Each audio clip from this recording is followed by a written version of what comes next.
starvation to me was the hardest part.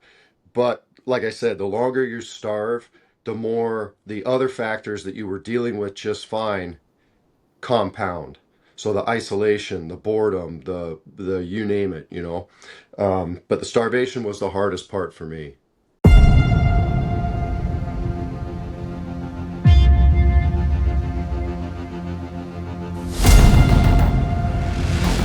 Hi, and welcome to the Off Grid Podcast. I'm your host, Patrick. And today our guest is Larry Roberts from History Channel's Alone.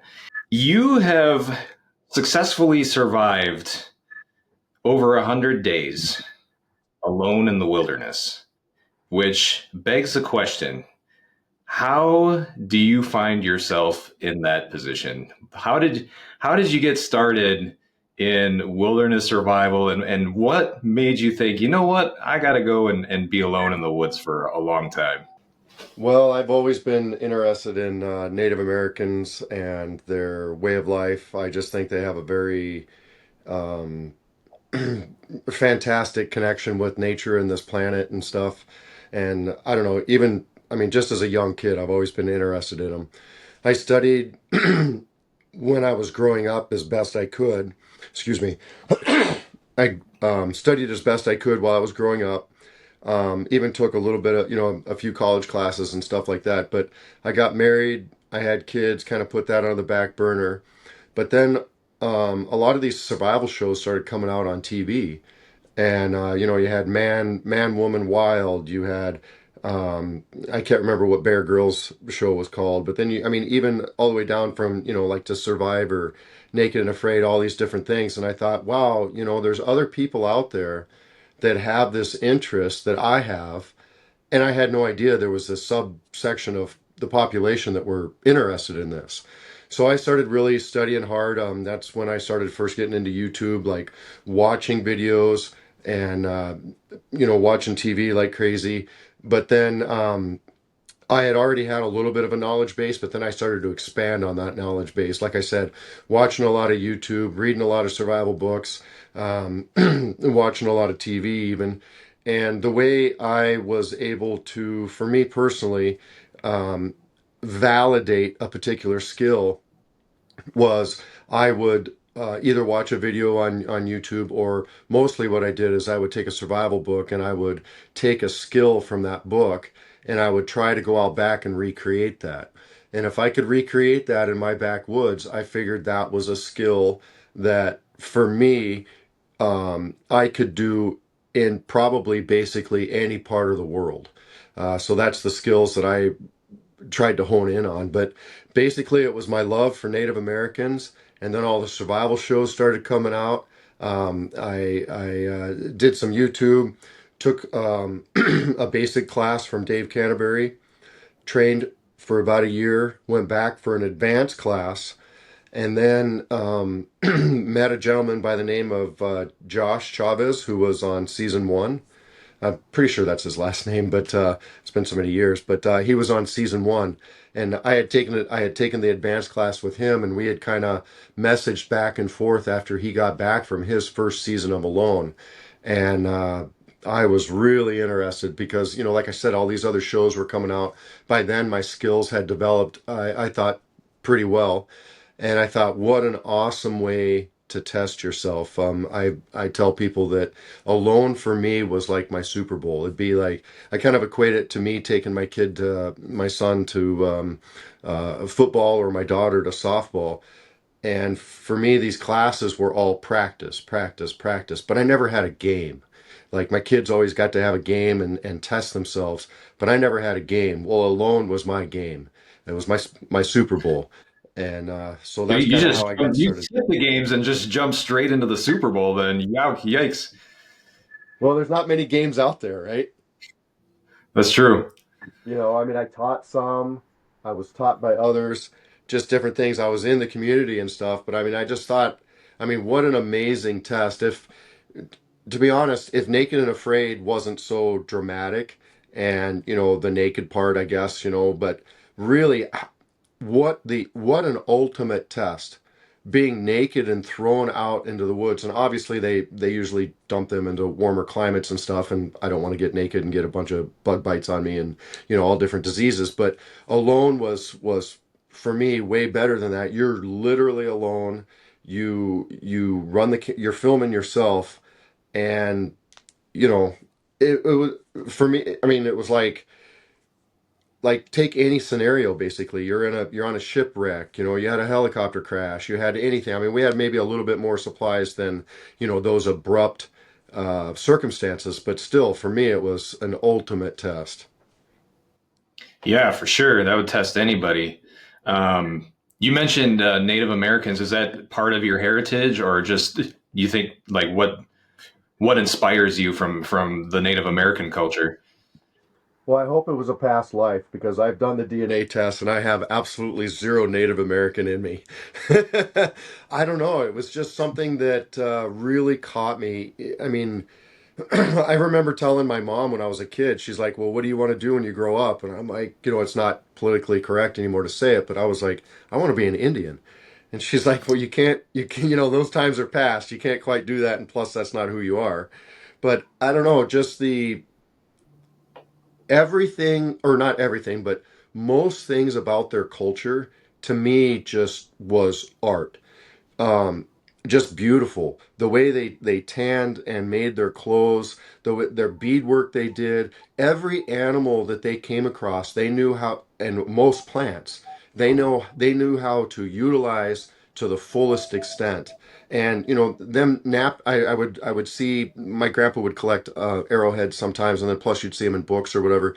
And to me, a arrowhead napped is one of the most beautiful things ever. I mean, it's incredible that we were or that early people were able to develop this technology. I mean, who was the first one to be able to break a stone and see that it could cut, and or even the fire, oh, I'm sure that lightning struck and then they were able to, maybe that was the first time that some of them had seen fire. And I don't know, it's just, to me it's just a beautiful art, but then just a way to connect with the planet. um, for me. And I kind of think that I even had that even as a young kid, just being able to go out and live in the woods. And I mean, just have the woods be your grocery store. To me, there's something, and it's just because I was fascinated with the Native Americans. I mean, obviously there's tribes in Africa that still do it to this day pretty much, but for me it was just the Native Americans. I don't know, it was just a people that I was really really drawn to. Yeah, that's they're so much more, or their way of life was so much more intimately connected with nature and their surroundings. When you think about the creatures who live in the woods now, like the deer and the bear and things like that. I mean, the woods is like their living room and their kitchen, and I think that's the way Native American culture was too, to an extent. They were just so much more immersed in it. So yeah, I totally agree. Yeah, absolutely. And if you think about it, depending on who you were and where you came from or whatever, we're only a couple hundred years removed from that, really. From some people really being able to. I mean, probably a 10-year-old from pick any tribe in the United States would be able to completely outlast any of us on a loan. You know. Yeah. Did you remember those kids who were there was a plane crash in South America? I think was it last summer? I think it was. Was probably And last summer. and I mean, that's where they grew up. They knew all the plants and animals, and they were living out there just fine. They weren't dehydrated. They were well nourished. They had a baby with them, like a toddler or baby with them, and they kept the baby alive from that's kids.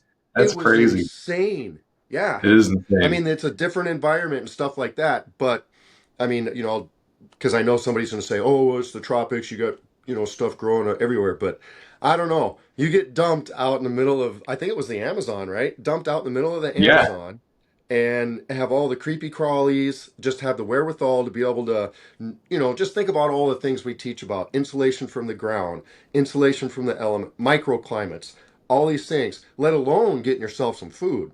I mean, those kids did, I mean, Mm. incredible, absolutely incredible. Yeah, that should be an eye opener for a lot of people because I don't think if somebody got lost from the front door to the grocery store, they might not make it. Right, right. Well, think about how many, I mean, you used to live in a cold environment. Think about how many well, and you did search and rescue, obviously. Think about how many people would, even in a somewhat populated area, get like maybe run out of gas in a snowstorm or something. It's 20 below out, it's snowing, they leave their car or they don't have enough stuff packed in their car. And I mean, people die every year up here, and I'm sure they did where in Michigan where you were at. That's true, or just stepping off the trail for a little ways and just becoming completely disoriented. Yeah, Yeah. it's definitely a skill set you have to work on and refine and uh, incorporate to be good at it. You know. Absolutely. And I think that, if you say survival or whatever, it kind of gets a bad name. But anybody who spends any amount of time in the outdoors should have some basic skills. I just read an article, I think it was just a week or a couple weeks ago, and maybe it was from earlier in the year. They have these, obviously trail runners, these guys that just go out with nothing. They're just Oh running, yeah, right? yep. They're just going to go 5, 10 miles out on a, like they think it's like on sidewalk or something, but it's in the woods. And the guy was running and he didn't recognize there was a couple of trails closed. And he's like, "Well, I'll just keep going. I'll just keep going." I don't know how long he was out in the woods for, and pretty emaciated and like touch and go. But by the time the rescuers found him. Mm. That happens really frequently, especially when they're coming from like a more populated urban area. They've got the area is surrounded by hiking trails and whatever, and you got people who are like, "I'll just go on a day hike," and get completely confused. Don't bring a map. Don't bring water. And that's when I mean, just those tiny little preparations that we think are common sense just go out the window, and then they find themselves in a bad spot. Absolutely. And really, it only takes, I mean, you can pack as much as you want, or you could pack just a small little bag. And if you know how to use what you pack and tailor it to your environment, you will have. So this is a saying that's been thrown around a little bit. Instead of a survival situation, it's more of an inconvenient camping situation. I love that. I love that. Inconvenience camping. Um, Before you came onto the podcast, I kind of reached out on social media and I was telling everybody, "Hey, there's going to be a guy who's been on a loan." I didn't say who it was, but what would you ask some like a contestant who's been on a loan, right? And I've got a few questions if you're up for it. Sure. All right. So, question from the audience number one. What was the bigger challenge, starvation or isolation? For me, it was starvation. But the longer I starved, the more isolated I found or I felt. But for me, the isolation was more complete boredom and lack of stimulation. So starvation to me was the hardest part. But like I said, the longer you starve, the more the other factors that you were dealing with just fine compound. So the isolation, the boredom, the you name it. But the starvation was the hardest part for me. Another question from the audience. What happens if there are two contestants who are in good health, surviving well into the 100 plus day mark? Is there a cap to how long the show will let them stay? That's been a question that some of us participants have actually asked the show, and because when when you say that question or whatever, that's assuming that the show is going to pull the plug. Mm. So then that assumes that the show is going to pick an arbitrary time and just pull the plug. Um, if something were like that were to happen, according to the show, they would pick the person who got launched first because we don't all launch at the exact same time. So the person, it could have come down to minutes or whatever, but the person who was launched first is always has, they're the ones that have the longest time, even if it may only be minutes or hours. So, Mm. but I don't really know that the show would really pull the plug unless they were having problems with the location or the country that they were with or whatever. Um, because really the only reason they've pulled it is because of people's health, or they did the 100-day challenge. Like, okay, so if it was like the 100-day challenge with, I think Roland, I think was the winner on that one. If two people made it to the exact 100-day mark, whenever the production company decided, okay, during, this is the 100th day, the show's over, whenever they decided to pack up, there had to be someone that launched first, so that person would have won. And I have no idea what they would think if they would split the money or whatever. I would think that it would just all go to the person who was there the longest. I think that makes the most sense. Do they bring you out? Is there just one crew bringing people out one at a time, or is it like a group of uh, crew members bringing you out a couple at a time? Depends on the location. Vancouver Island, there were multiple insertions at the same time because they had a helicopter, at least one float plane, and then a boat. And I got launched by helicopter. A few people, got launched by the plane, and I I think some people were launched by the boat as well. So, but Mm. Mongolia, they only had one helicopter. They launched us one at a time, and then about halfway through, they had to fly to the nearest city and refuel and then come back and then launch us. So I was the Mm. last one to get launched in Mongolia. Okay. Another question: how did you keep yourself clean, as in like Oh, personal hygiene? cleanliness is way overrated. No, I'm teasing. So smoke really helps. Campfire smoke is a anti. I have really hard times with these pronunciations, but No. antimicrobial, or however you say it. Um, but then I used, especially for like my hands and stuff. I wanted to really make sure that I didn't want to get a stomach illness or anything like that. But in my fire, obviously you have charcoal, and I would be real careful and pick up a piece that wasn't lit; it was dead, and I would take a little bit of ash with that, and then I would mix it and just crush it up, and my hands would turn black or whatever. But then I would wash that off, because some soaps back in the day were made from wood ash. Wood ash has lye in it. And so that's what I would use. And charcoal, obviously you have, charcoal's great for a lot of different things. It can filter your water. If anybody has any aquariums, you know that you buy activated charcoal to clean the water and keep the water clean. So charcoal's you know, a great thing to take bacteria or foreign objects, bacteria, whatever, out or neutralize it, and then the lye I think helps kill it. And so that's what I did. It was a mixture of charcoal and lye, and then standing over the campfire trying to air your clothes out, stuff like that. Um, Mongolia was a little warmer, actually a lot warmer than Vancouver Island. But when I got back from Vancouver Island and I took my first shower, I mean, I know I stunk, but it wasn't like what you would think to, being 2 months out in the woods. It wasn't, I've smelt guys in the grocery store that haven't taken a shower in 2 days worse than what I smelled. Man, I bet you that first shower when you got back just felt like the most glorious thing ever. Yeah, yeah, it felt pretty amazing, and uh, the water definitely. I'm glad that they had a good drain because the water needed to be drained really badly. It was pretty dark in color. I was just gonna say, another thing that kind of happened with Vancouver Island is I had my long johns on for quite a while, and if you've ever had a cast on, when you remove the cast and all the dry skin, is there and it's kind of nasty. That's kind of the way it was after I got my long johns off. So Oh yeah, man, yeah, it was pretty nasty. not so many exfoliants out in the woods, huh?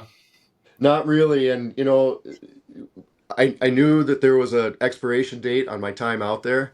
And so I wasn't real worried with trying to find a natural loofah or anything. Uh, but yeah, it was pretty bad when I got back. But another question we got from the audience: when you came back, how did it affect how you viewed the world back home? Season when I got back from Mongolia, it was a lot better. But season two was pretty rough for me. Um, I did not want to come back to society. I did not want to go back to work. Crowds were almost unbearable. Um, I couldn't leave the house without food. I couldn't basically had to have food on me at all times. But I'll give credit to my wife. She was very, very supportive and kind of basically talked me down from the edge. It was a good 6 months to where I looked at the world and thought to myself, I don't need this stuff. I did pretty good surviving. If I had just a couple extra items and maybe even just did a few odd jobs, I could survive out in the woods, or I mean, I could survive out in the world, maybe live under a bridge. I was ready to go full hobo, homeless, whatever you want to say. I was ready to leave society completely. And luckily, I have a good family. I've got, I would never do that to my kids or my wife or anything, but I mean, I was close. I was really close, No and kidding. yeah, it was pretty bad. I went through a pretty tough time there for a while, and Is finally, that a common thing? Contestants, do have other contestants express those similar feelings like that? I think I've talked to a few of them, but I'm not sure that I've talked to anybody that experienced it as much as I did. And Mm. that may be just because I haven't talked to everybody. There's actually, what are we on, season 10? That's got to be close to 100 people now. I haven't talked to I don't know each one that well. Um, but for me, it was. I can only speak for me. I mean, some people did have a hard time coming back for sure. I mean, you see some relationships that have ended when people have come back. I don't know anything about Fowler or his condition. I can only just tell you about, things that I've seen on social media, stuff like that. But he ended up getting a divorce. I do know Nicole Appelian quite well. She broke up from her boyfriend when she came back. There's just these things that when you're out there, you're alone. You have a lot of time to think, and you just kind of, I don't know. I don't know. It's just you think about your relationships with your friends and your significant others. Things it just gives you a lot of times to think about, the good, but then also the bad and what you want to change in your life. Especially when you've been out there for a while, you realize how short life is, how fragile life is, and just how short a time you have on this planet, and just how much you want to accomplish, but then also that you don't want to deal with the BS that's with the modern world. At least that's what I felt. I think I can see that where you're just focused on the basics for so long that everything else does it just kind of feel like noise after a while if you look at it from that perspective? Right. A lot of unnecessary noise because when you're out there, you're stripped down to the most basic. You're just trying to find enough food, enough water, and to stay warm. That's all you're really doing out there. Once you have your shelter built, you can work on firewood, but hopefully you found some, you can stash some. So, how much firewood do you need? 2 weeks, a week? It depends on how you're feeling. You don't need to, so you got your firewood figured out. You usually have a water source. You got your water figured out. You boil your water, you do whatever. Vancouver, I never had to boil. I never boiled my, well, after about the first 2 weeks, I didn't boil my water. Mongolia, I always boiled my water, but you've got that figured out. So now you've got water and you got shelter figured out. The only other thing then is food. And pretty soon, whether it be your knowledge base or whether it be just the fact that you're stagnant in one location, the food runs out. Like I said, whether it's your knowledge base or whether the animals just leave or you use up all the plants or it freezes and the plants freeze, the fish go deeper, whatever. But that's all you're worried about. Those three things. Well, and of course, filming the whole time, right? But that's it. I didn't have to worry about whether my electric bill got paid, whether I have to go to work to make money so that I can have electricity, Or, I mean, I remember one of the things I even said on the show, I was like, was worried for a little bit, worried about like, did my wife remember the propane? Did she remember to reorder propane? It's just all these things, worried about, whether your car is going to make it to work the next. I mean, it's just so much crap, everything in that, did this wear out? Do I have to buy this? It's all about money and just working. It seems like in this world. Or, I mean, not all, but I mean, a lot of it. Do you find yourself in that mindset? Like, do you come back to that mindset and wonder, do you ever sit there and wonder, like, what am I doing? Why am I working so hard, or why am I worrying about stuff so much? Do you ever find yourself coming back to that sort of mentality? I do, but in our society, I mean, not always, but you're once you're on a path, you're kind of stuck. I mean, I've got 5 years till retirement. I'm not gonna just and besides that, my wife didn't sign up to go live in the woods. And the older you get, the less I want to go out into 20 below, with a 2 foot of snow and camp out there. I mean, I still enjoy it, but it gets harder on your body, and you have your aches and pains and stuff like that. But yeah, I think about it a lot. I think especially it kind of helps me get through the day sometimes at work if I'm having a bad day. I just look around and be like, you know what? There's so much crap I could use on this job site that to help me survive. If I wanted to, I could grab a couple of things and just go home. Plus, of course, I got everything at home. And, I don't need this crap. I could go out into the woods and live for a long time and not have to be bothered. But, like I said, my wife didn't sign up for it. My kids didn't sign up for it. And what are you going to do in 10 years when you're 65 and you can't, get around anymore? You know, I don't know. It's just the way it is in our society now. You just got to work and work and work and work and hopefully enjoy a retirement so that you don't have to work anymore, I guess. It's kind of a sad state. It's kind of that's why I had such a hard time when I came back from alone because I was having a tough time dealing with that before I left because I could just see the writing on the wall. I've got, another 15 years of sacrificing my body so that I can live. And, it's disheartening. And then you come back and it's like, well, okay, same crap that I knew before I left. Plus, I didn't win, which sucked.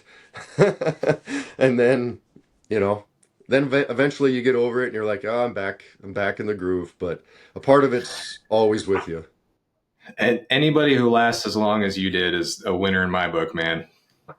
Well, thanks. I mean, that was part of it too. I had a lot, and perhaps a lot of it was ego, maybe. Um, just that I thought I really wanted to win, and I thought that was the lesson or the goal of the show, and of course that is. And it's been beat to death. But everybody says, "Oh, their personal journey, their personal journey." It really is a personal journey, especially if you have been out there, for a little bit, or if you go into it with that mindset, then it is that for you, or it can be, and that's what it was for me, I guess. You shifting gears a little bit. You'd mentioned recording yourself. How much camera equipment did you even have to bring and lug around out there? Because I don't think people realize you're actually the camera person.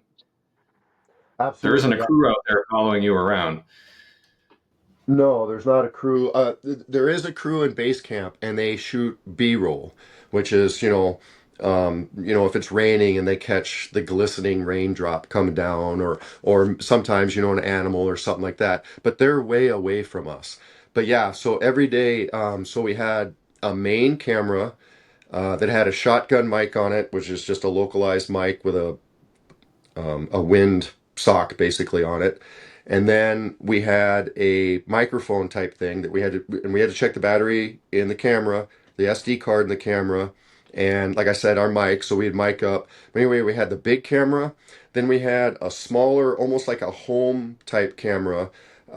That was our secondary camera. It was waterproof, where the big camera wasn't waterproof. If it was raining, you had to get this silly looking raincoat thing that fit over the top of it. But Man, in Vancouver Island too. That must have been you must have been uh, raincoating the hell out of that one. Right, and then it fogged up the lens, and I mean, it was kind of a pain. But you had the big camera, and they always wanted you filming with the big camera. And of course, we had a decent sized tripod with that, which when I first lifted the tripod, I was actually quite shocked because I've done YouTube before, and I have a little cheap thrift store tripod that I've lugged around. This tripod was substantial. I mean, this thing you could use it for a weapon. But so we had the large camera and the tripod, the small camera, and at least one GoPro, but usually a couple of GoPros, and then at least one trail camera. But the trail cameras, I never messed with. They didn't really require us to mess with it unless, like, if we noticed some crazy animal activity, then we could have maybe, then we would reset it or something. But they were always kind of instructing us to get multiple views. So let's say I was in a tidal pool and there were some minnows in it or something that I wanted to trap or I wanted to show a skill. I would have the tripod camera up set at a decent angle, and then I would have the secondary camera set up at a different angle where you couldn't see either camera in that particular camera's view. And then you'd have a GoPro with, the fisheye, big, you know, view type thing. So you could have like three cameras going at the same time. And then you're supposed to remember, as soon as you start filming, you're still supposed to remember to do the clap thing, which synchronizes the audio. I never remembered to do that. But anyway, you could have up to three cameras filming one skill, and then you watch your show and all that got cut out. So, or some of it got used or whatever. But yeah, it made it at least twice as hard to survive to film yourself. I imagine it burned a lot of extra calories too, trying to set up shots and set up equipment and get everything just right the way you want it. Absolutely. And so every time you see a participant walking away, just remember that person had to walk as far as you see it sometimes, in the camera, which sometimes can be really long ways away. But then they got to come back and get the camera. So yeah, you're walking twice as far. I mean, just everything is just like you said, you're burning a lot of calories. That's wild. Um, Got a couple more questions from the audience. What did you find the most surprising about the experience? I guess the lack of animals, I guess, the lack of me being able to, I mean, I ate every day and I was able to eat, and, I definitely harvested some animals. Um, I don't know, I guess, well, that, and I guess, okay, so here's one for you. How fast the mice move into your camp when you're in a stationary camp in a natural made shelter. That surprised the heck out of me. I couldn't believe how fast the mice moved in. And I was really careful on both seasons not to eat in my shelter. At least Vancouver Island, I had a hard time doing that because of how thick it was. But I still had my cooking shelter, maybe 30 yards away from my regular shelter. Mongolia, at first, we were really scared, or at least they told us to be quite cautious of the Eurasian black bear moving down from Siberia that particular year because of forest fires. They're super aggressive. So in Mongolia, I had my cooking shelter probably 200 yards away. But within a week or two, man, you got mice running all over. I mean, it's insane. I couldn't. I mean, I've been camping a lot, and I've never had mice just immediately gravitate towards me. Like I did both times. It was insane. That's interesting. Do you think they sense that something, maybe a shelter, is going to be a little more permanent, and they just gravitate towards it? Absolutely. I think the fact that it was made out of natural materials. I think obviously if it was a tent, I don't think they would come up to it and start gnawing on it, because Mm. I've been camping for a while, never had a problem with it. But the fact that I made them a nice big thick grass bed, or the fact that I stored firewood in my shelter, I mean they were Mm. loving it, right? And I'm It's like sure, a I mean mouse they've got an hotel. right, and they've got an obviously an incredible sense of smell. So, I'm sure you can wash your hands, you can do everything the best you can, but if a little bit of food gets on your clothes, I mean, they're going to smell that. And they're way out in the woods. They're not like mice that live in your house to where they can find like little scraps. Our houses actually are quite, I don't care how good a housekeeper you are. There are some things in the corners that a mouse can eat, you know, but when they're way out in the woods, I mean they're trying to survive just like you are. So I mean they can smell like crazy, and they can get a little bit of nourishment if you drop a little bit of grease or a little bit of something on you know anything, any clothes. They'll eat that clothes and still get some sort of nourishment out of it. It's interesting that you bring up food, because I think a lot of people have this fantasy in their head that if something went down, the grid went down, or the supply chains went down, they could just bug out to the woods and live off the land indefinitely, and everybody would be happy, and everything would just be like a day at the park. You just go out there and hunt, and you'd have enough to sustain yourself and your family. Absolutely. That was one thing that really frustrated me when I was interacting with people on social media or just interacting with people in general. The first thing that people or some people will say is, "Well, I'm an avid hunter and an avid fisherman." Okay. And I spent a month out in Alaska and I survived off the land. Okay. So how many fishing poles did you bring with what lures exactly, and how many guns and how much ammunition did you bring? It's a completely different thing. I mean, there's a reason why the gun and these different weapons were invented, because um, it boggles my mind to think that people think that they can just go out in the woods and like a deer or a rabbit or something's just going to give up its life and just give itself to you. I mean, it takes, even for an experienced hunter, it's called hunting for a reason. It's not called catching, you know. And if you are hunting and you're a hunter, you're out hunting. If you don't get any game that day, you still eat. You still packed a sandwich, you still packed a granola bar, whatever. If you don't eat after you've had an unsuccessful day of hunting, the next day is even harder. The next day after that. So you got 4 or 5 days in a row where you haven't eaten, and it's pretty intense. It's a pretty eye-opening experience. And then so that goes with like protein and animals, but then like with people that know wild edibles, I know a guy years ago, he would say he was really into wild edibles, and he said, "Well, people ask me all the time, what happens to the wild edibles in the winter?" And he said, "Well, they're just under the snow." Well, if you live in an area like I do and like how you used to, I don't know. I mean, there's no markers on top of the snow where the wild edibles are. So what are you gonna do? You're gonna start digging 2 feet down, and then we get a snow like today, where it's just gonna do nothing but turn to ice. So then the first 2 inches of the ground is covered with a solid ice, and then after that you're gonna get snow on top of it. How are you going to shovel enough snow and break down into the ice to get wild animals? That's why animals have such a hard time doing it. If you get too much ice out here, there'll be a huge deer kill off, because even the deer who are experts at it can't find wild edibles. So yeah, to me it used to be quite frustrating, but I've gotten over it a little bit. I just say, yeah, yeah, you're right.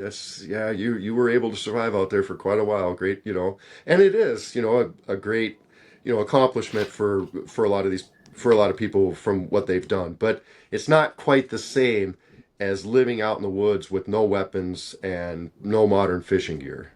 I know in Alone they give you like a dozen or so pieces that you get to choose and bring with you. If you could do it over again, would you choose those items differently? Like which items would you pick based on your previous experience out there? Um, so each location is different, obviously. And just to clarify, they give you like about a 3-page list of items that you can choose, and you can pick 10, but you need to source all those items yourself. They don't provide any of those items. And then the clothes and stuff is separate. They tell you like how many shirts you can bring, whatever. But yeah, the 10 items. For Vancouver Island, probably I would have chosen something different than my gill net.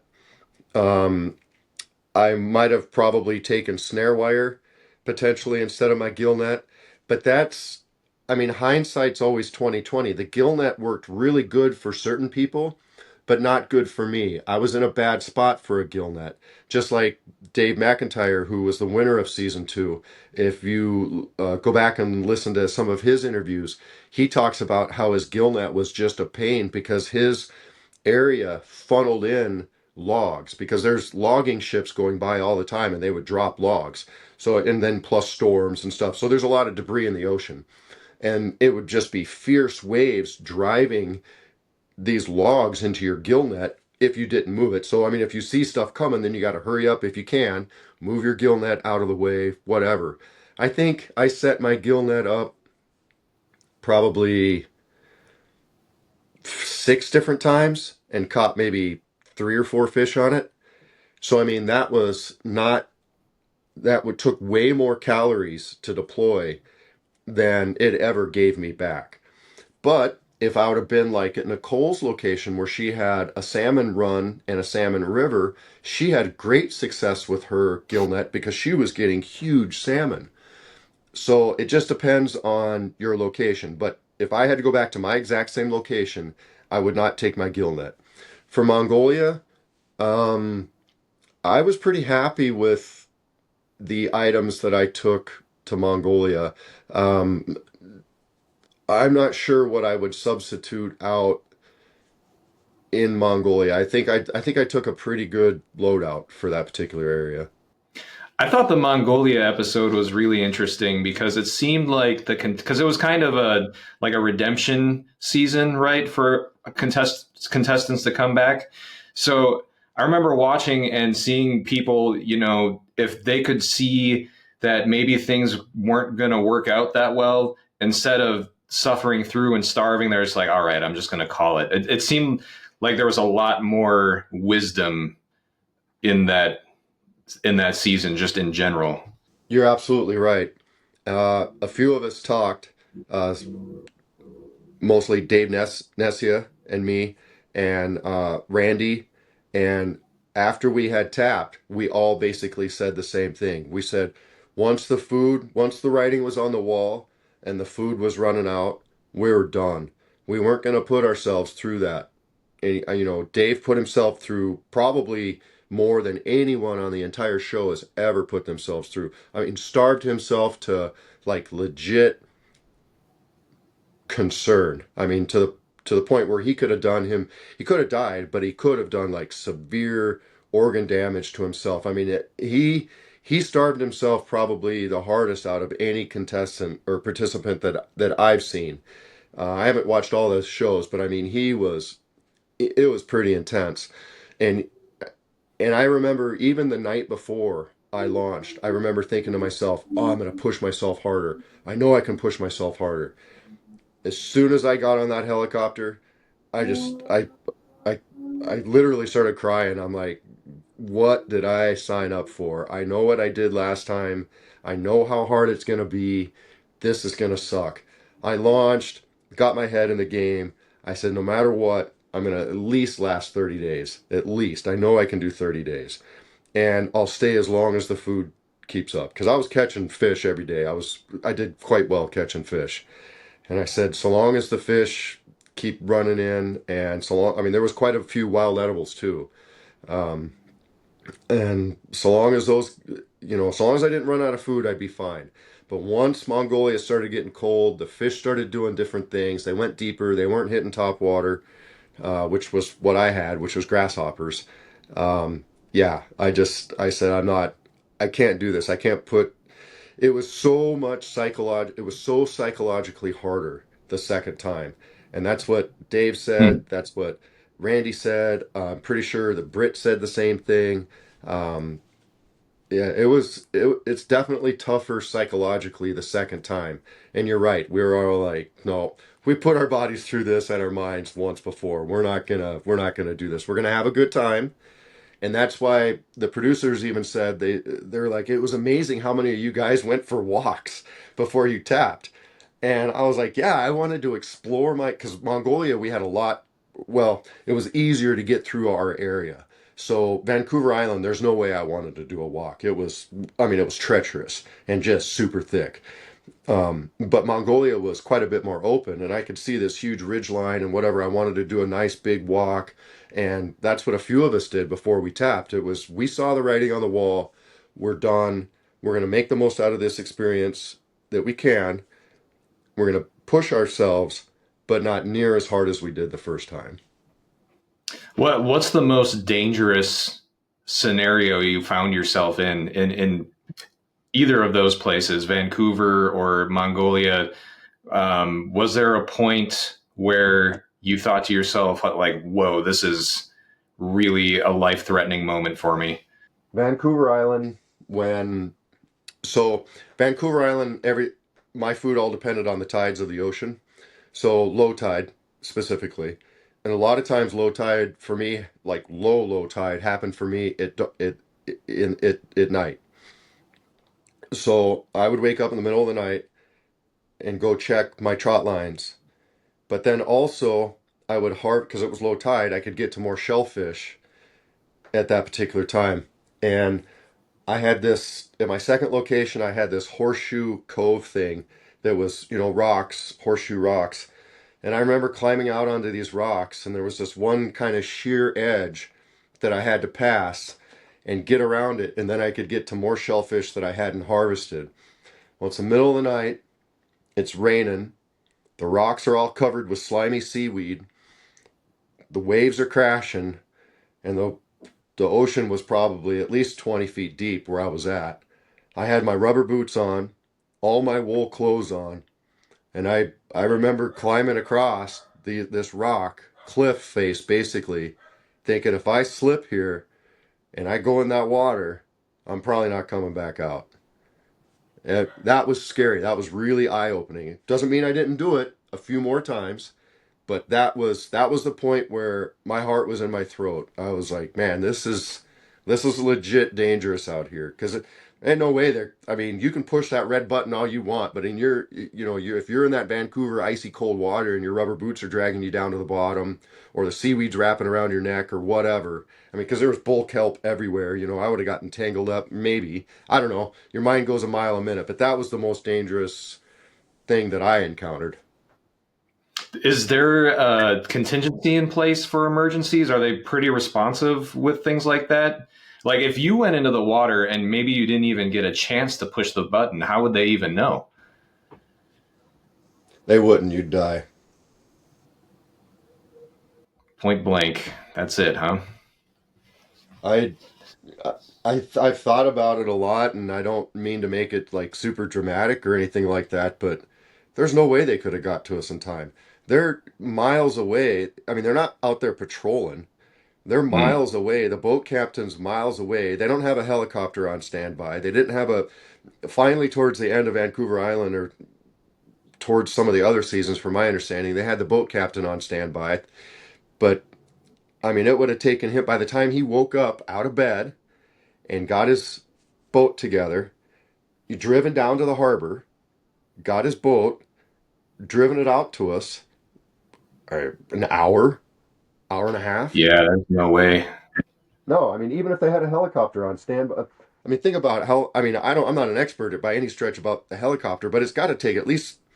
It's got to take like what 3-4 minutes before them rotors heat up, And then that's saying that you got a helicopter, a pilot on standby. What, you just woke him up, he just cranked the helicopter. Let's just say you could get him in the air in 5 minutes. Depending on your location, it could still be a 20-minute helicopter ride, you know, and I mean, 20 minutes in that cold water, I don't know. Or if you hit your head, what if I was on that cliff and I fell backwards and hit my head and went in the water? You'd be done. Do they even have a way to track you? Are you equipped with a personal locator beacon or something like that so they can locate you if something like that happens? Yeah, we had what we called a yellow brick, which was a GPS tracker and texting device, and they would they could text us on it, and basically it was a morning and evening check-in. Are you okay? You'd hit a pre-programmed button that said okay or whatever. But then there was the red tap out button that was just, you flip this little, it was like break glass in case of emergency type button. And so they knew where you were, but even some of the consultants on the show and the participants, we would all laugh. Basically, they were just like, well, we would know what bear ate you, or whatever. Not that I was really worried about bears eating me or anything like that, but I mean, they'd find it in a pile of bear crap by the time they'd get to you, you know. I mean, Did you Nicole ever and get lost out there? I got temporarily disoriented for about 2 hours in Vancouver Island, and that was quite scary. That was, I mean, more so because I felt like an idiot for getting myself into that position. Um, because I mean, worst case, if I'm on land and I get lost, it was a requirement that you kept that GPS with you at all times. So I mean, if it was bad and I got lost and it was raining and it was night and I'm not going to die of hypothermia or whatever, if I had to, I could tap out and they could be there within a few hours and I would get rescued. But for me, it was more a humbling thing. Like, you moron, why did you get temporarily disoriented out here? But the one good thing about Vancouver Island, obviously, is the ocean's on one side. So you either go south or north, and you're eventually going to find your campsite, right? Because you're camped on the ocean. But it was really hard to move around. But that was about the only time that I was worried about getting lost. In Mongolia, I mean, there was definitely a lot of trees, but everything was so wide open, I could kind of figure out where I was at. Okay. I had a question, and this is not related to your time on Alone. I mean, you're obviously a badass survivor guy, no dispute about that. But now you're also, I don't think people realize this, you're like an A-list celebrity, right? Yeah, yeah. Pretty much not, but yeah, we had a little fun project on my property last summer. A producer contacted Nicole Appelian from season 2 and season 5, and I'm pretty good friends with Nicole. Well, anyway, this guy lives in St. Cloud, which is not that far from where I live, about an hour away here in Minnesota. And he had written us a movie based on Alone, but with more of a psychological twist to it. Um, and Nicole contacted me and she said, "Oh, we're going to do a movie. Would you like to visit me on set?" Well, anyway, basically, all of us started talking, and I had way more property at my house than he had set aside in St. Cloud. And I said, plus, I could save you expenditures because I have a spare bedroom. Nicole could stay here. And so, yeah, they all came out here. It was probably 10 to 15 people came out here. They rented a couple of Airbnbs close by. We would start filming at about 2 in the afternoon and go till 2, 3, 4 in the morning. And yeah, we filmed a psychological thriller based on Alone. I built a shelter and basically most of the props and did some consulting as well as Nicole did, and even got to act a little bit in it. Nice. What's the name of the movie? The movie is called Solitude, and we had a Virginia premiere. One of the guys, I don't know if he's called a producer, what all their titles are, but he's from Richmond, Virginia. So he was able to get, there's a historical bird theater, really nice theater, and we had a showing there. And then just recently, I think it was just last week, we had the Twin Cities Film Festival, and so we had a Minnesota premiere of it, and we're hoping that he's been marketing it, trying to get it on a streaming platform of some sort. So hopefully everybody can see it. But yeah, Solitude, and yeah, it was a lot of fun making. So the psychological thriller, is it like fantastical, or is it more of like a crime type of movie, like murder mystery type of movie? It's not murder mystery. It's stuff that happens out in the woods. So Okay. she's a contestant on a show very similar to Alone. I'm basically the boss man of base camp. Nicole is like a medic, and yeah, this girl goes through it while she's out in the woods. She's trying to survive, um, and shows a little bit of a tiny bit of survival stuff. I threw a few things in there, and a couple things I didn't want in there that were shown, but I didn't have 100%, say in everything. But if you guys watch the show, you'll see what I mean. But yeah, more of a psychological thing, not murder or anything. And it's not Okay. super gory. It's not super gory or anything like that. A lot of foul language, a lot of F bombs thrown around, but not gory or anything like that. Is there a time frame when this is projected to be out and available, or is it available anywhere now? It's not available anywhere now, and he's been trying to market it. We don't 100% know.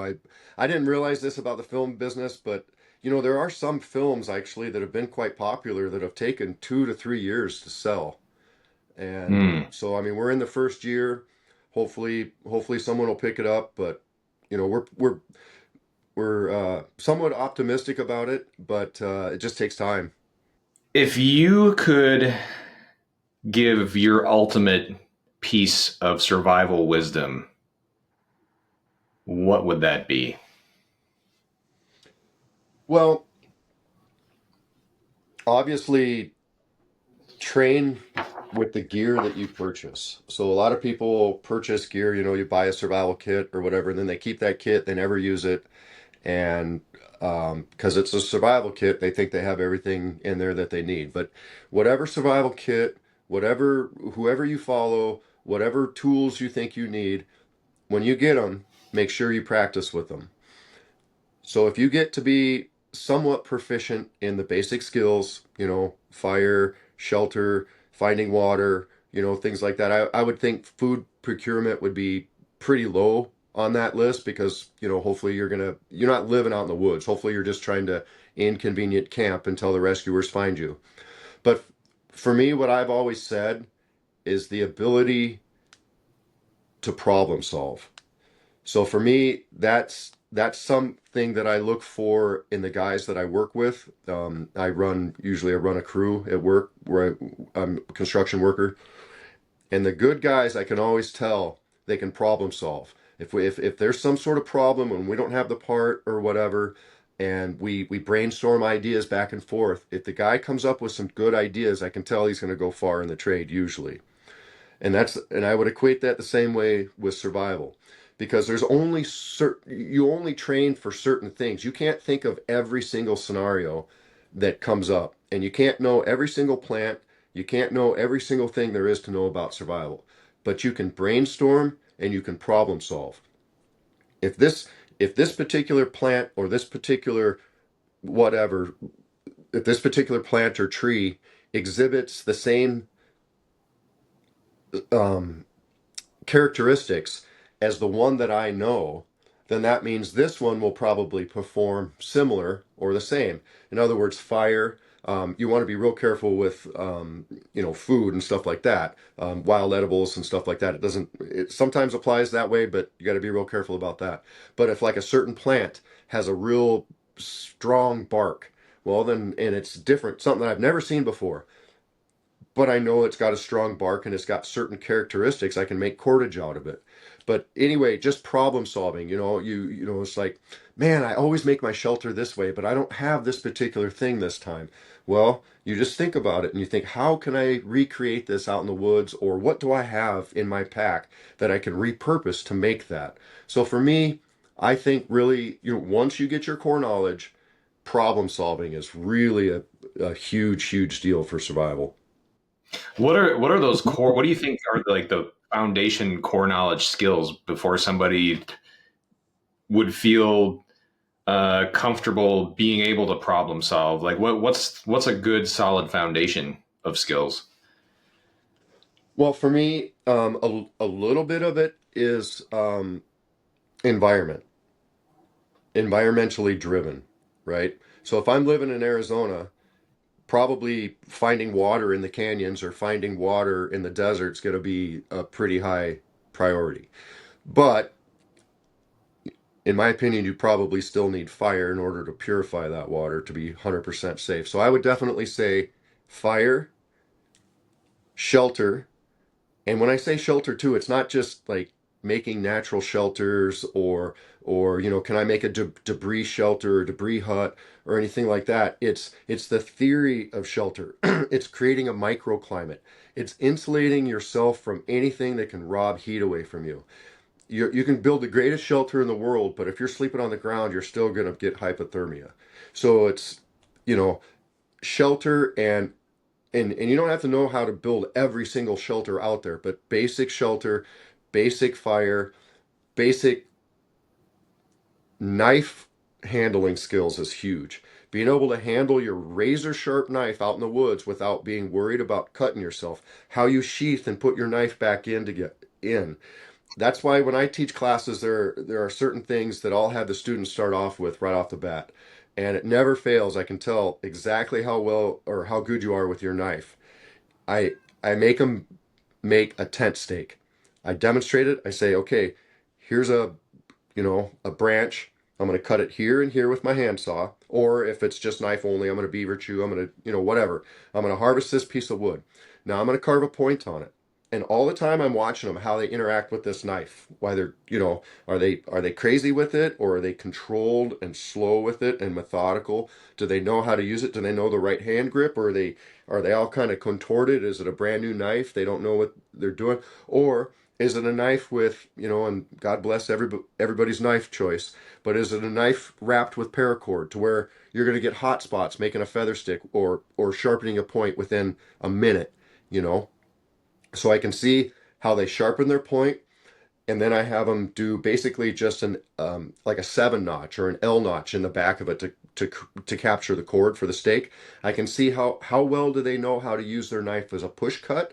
How strong are they? Because I'm not a very big guy, and then plus I've worked my body pretty hard over the years, so I find it really hard to just push on something, and so if to make a push cut. So if I push it, then maybe take my other hand and then just rotate it a little bit, go slow, or do I use a baton, just a little tap tap tap, just to make that back cut, and then I carve that notch out, and then at the end I teach them, we chamfer the end of the steak so it doesn't blow out so much when you hammer it. It's, I mean, really, it should be about a 5 minute process to make a steak, right? It's usually takes a good 20 minutes, 25 minutes for the students, and everybody's usually on a different knowledge base or whatever, but usually good 25 minutes before someone has a steak that's ready for me to look at. And by then I've looked at everybody and said, okay, we need to start talking about knife safety. We need to start talking about push cuts, batoning, whatever. So knife handling is a huge skill. And then just the basics, being able to utilize the gear that you have. Because if you're making stuff out in the woods, if you're making containers out in the woods, you already have a base knowledge. So, if you're carrying, do you know how to boil water in your stainless steel pot without spilling it? Do you know how to, or your bottle of water? Do you know how to collect water without getting a bunch of junk in it? I mean, just some simple things like that. I mean, you don't need to know like every single plant that's out there, every single rock, does this rock spark, whatever. You don't have to know all that stuff. You just have to know some basic principles and basic properties of your environment, and that will give you a basic knowledge. And like I said, knife skills. How much instructing have you been doing? Have you done anything recently? Got any plans in the future? Sure. I tried to put on well, I take that back. I guess I did teach a Boy Scout class last year. So a person Nice. reached out to me, yeah, from the Boy Scouts, and he had enough people to hold a class because there's a lot of preparation that goes into teaching classes. I mean, if you're not, it takes probably 2 to 3 times as long to prepare for the class as it does just to teach the class.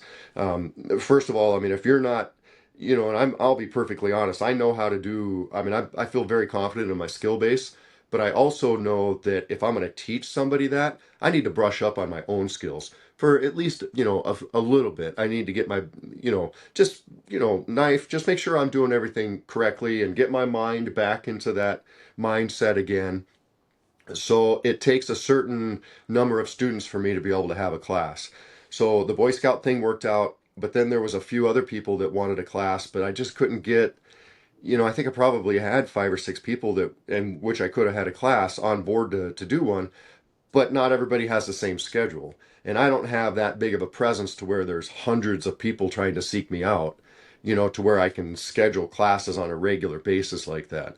So, sometimes what I'll do is I'll advertise it on Facebook, and, if I don't get enough people within about 2 weeks of the class, then I'll cancel it. Or if I get enough people, then I'll have it. It just, before I was doing usually about one a year, and it was my winter survival class in the worst, time of the winter. But yeah, I haven't done anything recently. I wouldn't mind doing something, but I just got to have the interest in it, Sure. from my perspective, and then also for the students' perspective. Of course. Yeah. And now that you're on the Off Grid podcast, you're going to have more students lined up than you know how to deal with. Right. Well, and I forgot to say too, I guess I did give a local talk last year too. So I mean, it's not like I haven't been doing anything. It's just I haven't been just pounding it like some people have been. You know what I mean? I mean, Sure. I've probably 2 to 3 events a year I've been doing, whether it be teaching or speaking or I mean the movie. I'm still doing stuff, but just not as hardcore as I was. I understand. And I really appreciate you coming on to our podcast and sharing your experience and sharing your wisdom with our audience because you've got so much of it. I mean, I think we've been talking for maybe an hour and a half, and like I feel like we've just scratched the surface, of the survival skills that and you can bring to the table. And I'm really appreciative of you taking the time to come here and chat with us. You bet. Well, I appreciate it. Appreciate you having me on for sure. You're no slouch yourself. You've been around the block. We'll see. It's just the hat. Right, right. Well, the hat, ties everything together.